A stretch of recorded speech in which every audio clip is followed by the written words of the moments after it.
நினைவு தெரியாத காலத்துல இருந்தே அப்பா நீங்க கூட இல்லாம தான் நான் வளர்ந்தேன். இப்ப என்ன, நினைவு தெரிஞ்ச காலத்துல இருந்து அம்மா கூட இருக்க மாட்டாங்க, அவ்வளவுதானே. பரவாயில்லப்பா, நான் போறேன். இந்த வீட்டை விட்டு நான் போறேன். எங்க அம்மாவாவது அவங்க புருஷனோட சந்தோஷமா இருக்கட்டும். நான் போறேன். உங்க முடிவு என்னன்னு நீங்க யோசிச்சு சொல்லுங்கப்பா.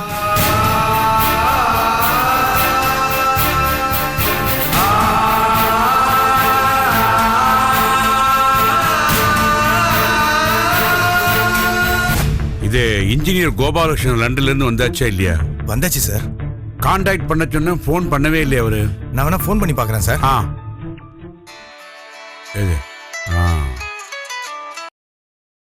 ஹலோ. நோ, நான் ஆஃபீஸுக்கு வரல. நான் மத்தியானம் பாம்பே போயிட்டு இருக்கேன்.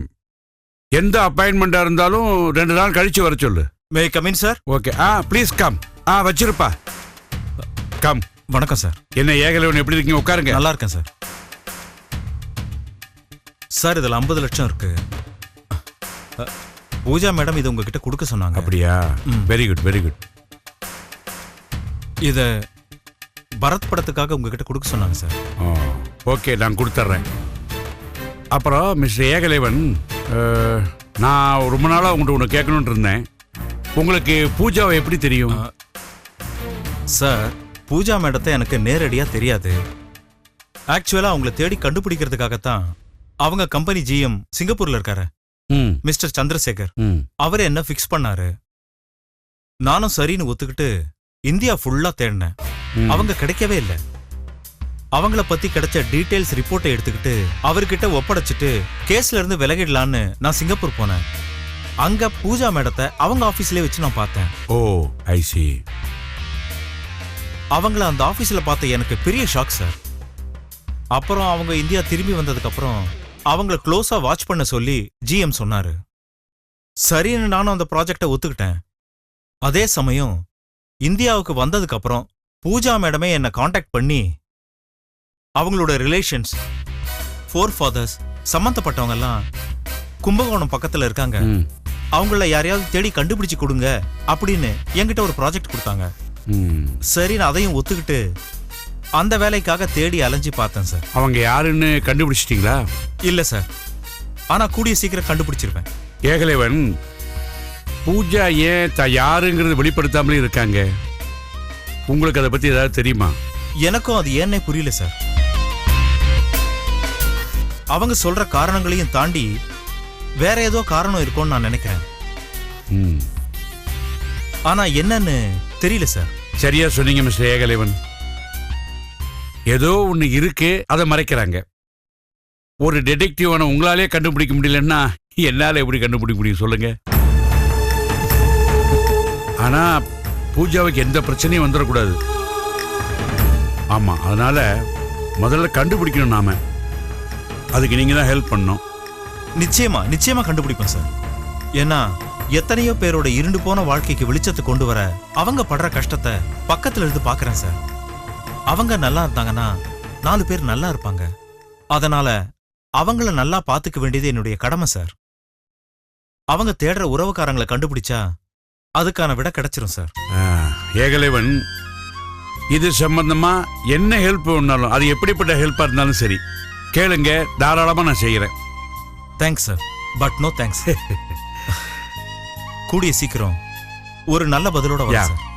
கிளம்புறேன் சார். ஓகே, போயிட்டு வாங்க. பூஜா, பிளான் அப்ரூவல்லாம் வந்தாச்சு. பழைய கட்டடத்தை இடிச்சிட்டோம். புது கன்ஸ்ட்ரக்ஷன் ஆரம்பிக்க வேண்டியதுதான். சீக்கிரம் ஒரு நல்ல நாள் பார்த்து பூமி பூஜை போட வேண்டியதுதான். நான் தான் ஏற்கனவே சொன்னேன்ல அங்கிள், ஒரு நல்ல நாளா பார்த்து பூமி பூஜைக்கு ஏற்பாடு பண்ணி அதை நல்லபடியா நடத்திடுங்க. காம்பவுண்ட்ல இருக்கிறவங்க அத்தனை பேரையும் ஏகலைவன் கிட்ட சொல்லி இன்வைட் பண்ணி பூமி பூஜைக்கு வர வச்சிடுறேன். நீங்க முன்ன இருந்து பூஜையை நல்லபடியா நடத்தி கொடுக்கணும். என்ன பூஜா, நீ பூஜைக்கு வரலையா? இடத்துக்கு சொந்தக்காரி நீ இல்லாம எப்படிமா பூஜை போடுறது? இத்தனை கோடி செலவு பண்ணி பெரிய கன்ஸ்ட்ரக்ஷன் ஆரம்பிக்கிற, எல்லாரையும் வர சொல்லிட்ட, நீ மட்டும் வராம இருந்தா எப்படி? பூஜா இல்லாம ஒரு பூஜையா? இந்த பாரு, நீ வராம பூமி பூஜை போட மாட்டேன். அங்கிள் ப்ளீஸ், அப்படியெல்லாம் நீங்க சொல்லாதீங்க. நான் பூமி பூஜைக்கு வர முடியாது. ஏன்னா எல்லார் மாதிரியும் நானும் அந்த காம்பவுண்ட்ல இருக்கிற ஒரு டெனண்டா தான் எல்லாரும் என்ன நினைச்சிட்டு இருக்காங்க. அந்த பூமி பூஜைக்கு நான் வந்து நானே அந்த பூஜையை நடத்துறத எல்லாரும் பார்த்தாங்கன்னா என் மேல தேவையில்லாம சந்தேகம் வந்துடும். அதனால தான் நான் வரமாட்டேன்னு ஒதுங்குறேன். சரி, நீ ஒரு ஓனரா வர வேண்டாம், டெனண்டா பூஜையில் வந்து கலந்துக்கலாமே. பூஜை பண்ணாட்டாலும் கலந்துக்கிட்ட மாதிரியாவது இருக்குமே. அப்படியே நான் யோசிச்சு பார்த்துட்டேன் அங்கிள். பட் ஒருவேளை நான் அப்படி அந்த பூஜைக்கு வந்து உங்களே அறியாம நீங்களும் ஏகலைவன் சாரும் எனக்கு ரொம்ப மரியாதை கொடுத்து முன்ன கூப்பிட்டீங்கன்னா அப்பவும் அவங்களுக்கு சந்தேகம் வர சான்ஸ் இருக்குல்ல. எதுக்கு வீணா ரிஸ்க்? ஒருத்த எந்த உதவியும் செய்யாம எல்லாத்தையும் நான் தான் செஞ்சேன்னு சுய விளம்பரம் பண்ணிக்கிற இந்த உலகத்துல எல்லாத்தையும் செஞ்சுட்டு எதுவுமே செய்யாத மாதிரி ஒதுங்கிக்கிற. நல்ல மழை பெய்யும் போது நாம என்ன நினைக்கிறோம்? நல்ல மழையை கொடுத்த மேகமே உனக்கு ஒரு நன்றி அப்படின்னு நன்றி சொல்றதுக்காக மேல பார்ப்போம். அதுக்குள்ள இந்த மேகம் போயிருமா? அது மாதிரிதாம்மா நீயும். எந்த நன்றியும் எதிர்பார்க்காம நல்ல விஷயங்கள்லாம் பண்ணிக்கிட்டு இருக்க. நீ நல்லா இருக்கணும், ரொம்ப நாள் நல்லா இருக்கணும்மா. Thank you uncle, thank you very much. சரி, பில்டிங் எப்போ அங்கிள் கம்ப்ளீட் ஆகும்? இன்னும் 6 மாசத்துல கம்ப்ளீட் ஆயிருமா. வர்ற பிப்ரவரிக்குள்ள எல்லாரும் குடி வந்துடலாம். ஆமா, நீ எங்க குடியிருக்க போற? நான் பரத் கூட இல்ல, நான் சிங்கப்பூர் போயிடுவேன். பூஜா, நான் ஒரு விஷயம் உங்கள்கிட்ட கேட்கணும். சொல்லுங்க அங்கிள். இது உன்னுடைய பர்சனல் மேட்டர். காலாகாலத்துல நீ ஒரு அங்கிள் ப்ளீஸ், இத பத்தி நம்ம இப்போ பேச வேண்டாமே. நான் கிளம்புறேன். இல்ல நான் இல்ல, இத பத்தி அப்புறம் பேசலாம். ஓ, நான் வரேன் uncle. Okay.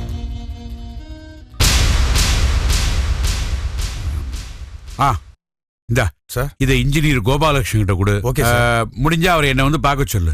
Okay sir. Okay.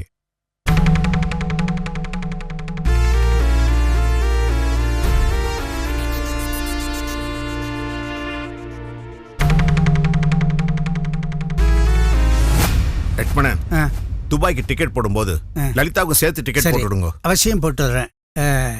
தம்பதி சமேதமா சந்தோஷமா போயிட்டு வாங்க. இது ரிட்டர்ன் டிக்கெட் எப்போ போடுறது? ரிட்டர்ன் டிக்கெட்லாம் போட வேண்டாம், நாங்க 2 பேரும் அங்கேயே செட்டில் ஆயிட போறோம். ஏன், என்ன சொல்றீங்க?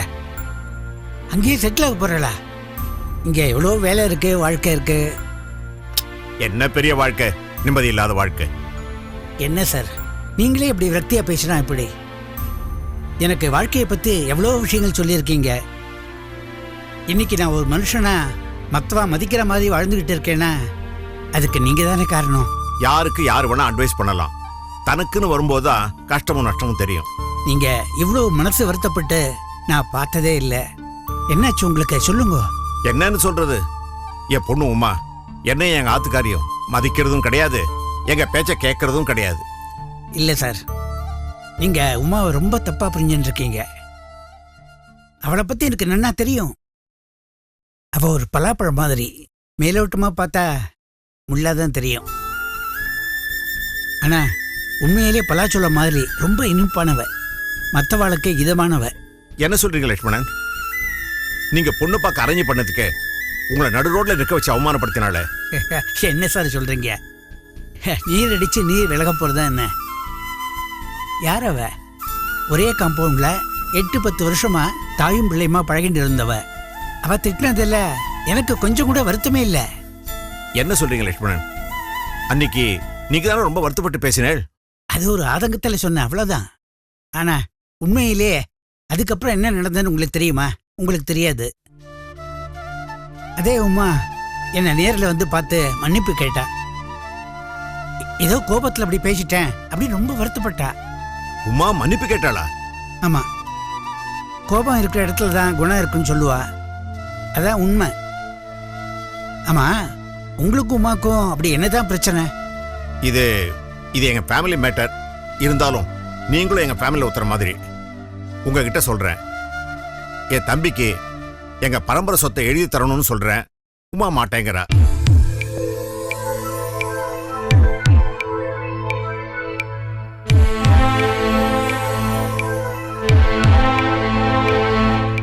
உங்க ஃபேமிலி பிரச்சனையில தலையிடுறதுக்கோ இல்ல கருத்து சொல்றதுக்கோ எனக்கு எந்த விதமான உரிமையும் கிடையாது. இருந்தாலும் சொல்றேன், உமா சொல்றதுல கண்டிப்பா ஏதாவது ஒரு நியாயம் இருக்கும். நீங்கள் எதுக்கும் ஒரு தடவைக்கு பல தடவை யோசனை பண்ணி பாருங்க. ஆ, நான் போயிட்டு வரேன்.